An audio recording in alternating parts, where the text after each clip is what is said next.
Welcome back to Andersen Acres. We are out here with the rabbits today. And the rabbits, the young Rexes, are doing just fine. We've got these couple of guys standing up here. Got a couple of guys down here. We got guys on that side, guys underneath. We got still 9 babies. There's little Amber peeking her head around the corner. So we have plenty of babies. Today, though, I wanted to talk about another way that you can kind of turn your rabbits into a profit. So a way that you maybe can't make a ton of money, but you might be able to buy a few bags of feed for your buns. Hi, sweetie. You guys are looking good. So another way you can make money with your buns is with this stuff down here. I'm talking the rabbit poop, the manure. Okay, it is actually really good stuff, and it is worth its weight in gold. Okay, rabbits poop a lot.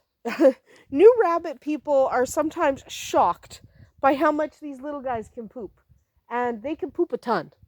Okay, a freaking ton. So you have this poop, and it just builds up, and you got it everywhere. And I mean, we got poops in here, and we got poops in there, and we got poops in the compost piles, and we got poops everywhere. So rabbits poop a lot. This is broken down rabbit poop and hay. And that's what we're cleaning here. There's lots of poops. Okay, these are our breakdown piles that we put hay on top of. So there's a breakdown pile there that we haven't put hay on top of yet. But there's a lot of rabbit poop when you have rabbits. And it's a precious resource for gardeners, actually. Rabbit poop is one of the best manures, probably the best manure for creating beautiful gardens. And the reason we don't know a lot about it is because there's not a lot of it. I know I just said rabbits poop a lot, and they do. However, what I didn't say is that not a ton of people have enough rabbits to sell rabbit poop.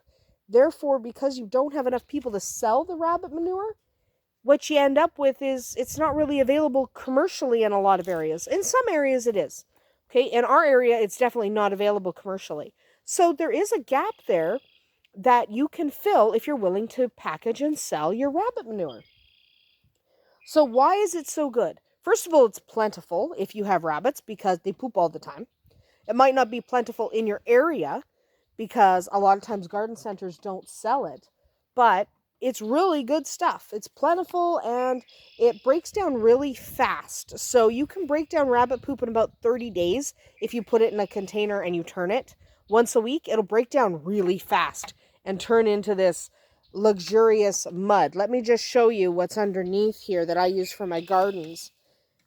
This mud underneath here is so rich, so wonderful, and it breaks down so fast. It's also a cold manure. Rabbit manure is a cold manure, meaning even if you do put it on your plants without breaking it down first, it's not going to kill your plants. It's not going to harm your plants. You're fine. Okay? So that's actually really important because if you put it on your plants a little too early, it won't hurt anything. Okay, it's best to break it down first because it's easier to work with and it looks nicer than a bunch of rabbit poops. But if you don't break it down first, it's not the end of the world. So it's also really nutritionally balanced for plants. It has everything they need. So it makes a nice, wonderful compost for your garden. And it has mostly positive side effects for your garden and very few negative effects. Most composts are, kind of a give and take. So you kind of take the good with the bad. So some composts are a little hot, even if they're broken down. Some composts are not as nutritionally balanced as you would want. Rabbit poop has it all. Rabbit manure has it all.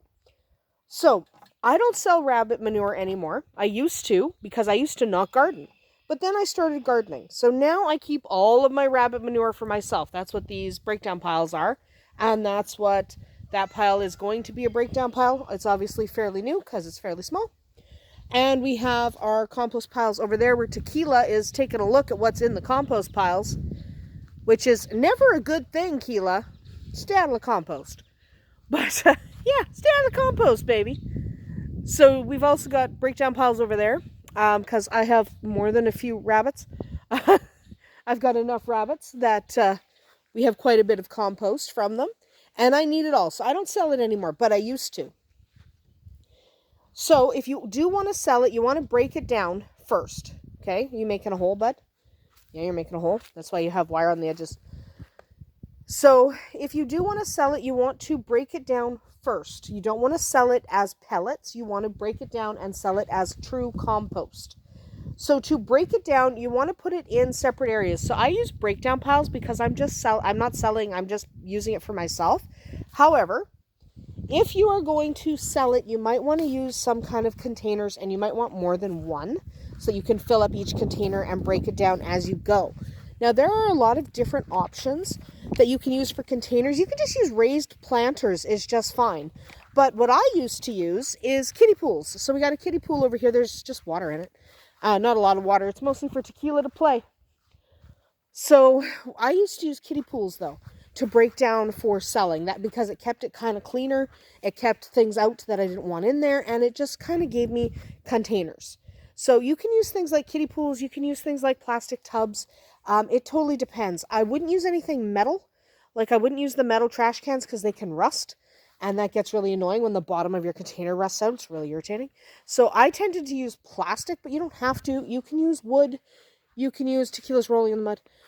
But you can use a lot of different things. So pick your containers. And whatever your container is, make sure that you can kind of keep it contained. If you do want to do a raised planter, line the bottom with like a weed barrier so that you don't get weeds popping in. And use that for your compost. So what you want to do is you fill one of your containers, and then start filling the other.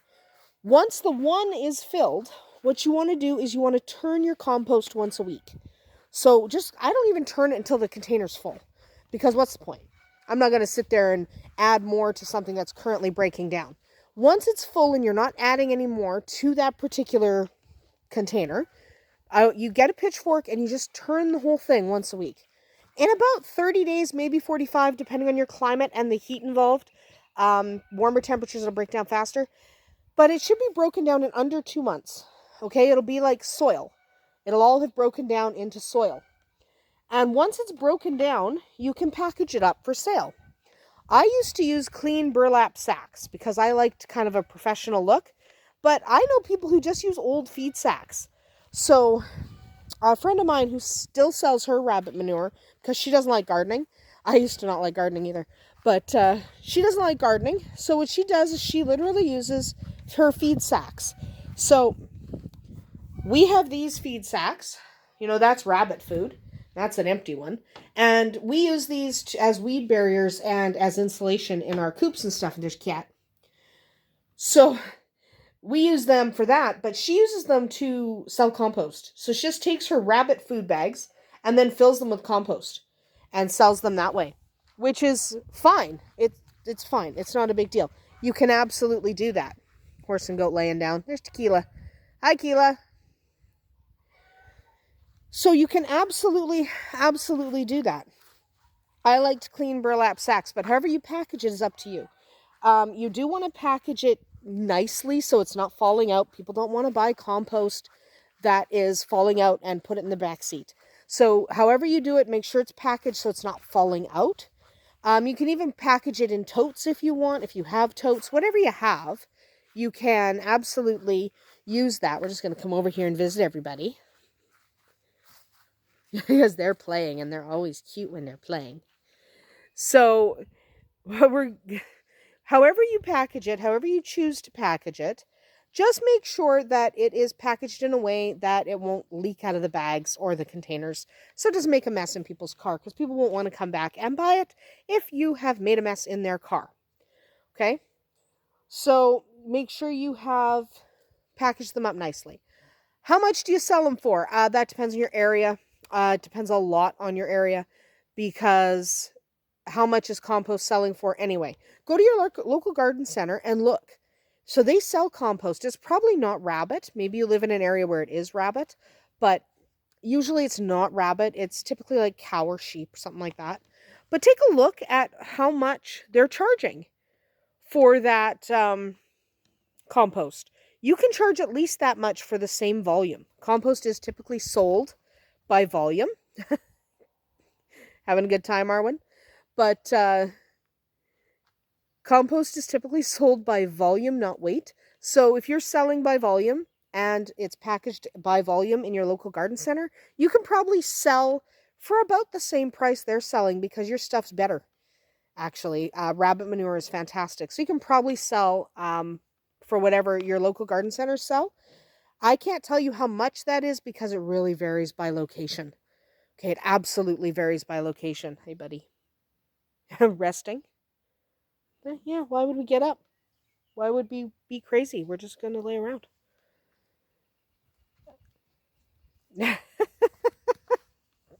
Yeah, Erwin. You're so cute.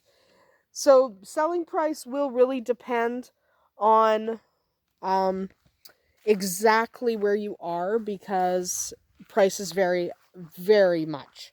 So the province over is way more expensive than we are. So I can't tell you how much to sell it for, but I can tell you check your local garden center because you can probably sell it for what they're selling compost for. Advertising, you're not going to want to ship this product. You don't want to ship compost. It's not fun. So you're going to want to sell it locally. Look at advertising online. That's primarily where customers will come from these days. But you can also see if you are able to do things like put up flyers at feed stores. Maybe you want to put up flyers at garden centers if they'll let you. They may not, competing product and all that, but you can ask. You might want to see if you have community gardens in your area that might need it, that might want to buy it. And if you have local garden clubs, they'll probably let you put up an ad. But primarily it's going to be online.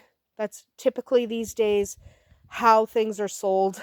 So you definitely want to be advertising online, whether it's Facebook or your local classifieds or whatever. Usually we all have some way to sell things online, and that's typically how it's going to happen these days. Online tends to be how things are sold. That's how people look. So definitely advertise online. Even if you are able to put up flyers and stuff, you want to advertise online. Anyway, that's about it for us here today at Andersen Acres.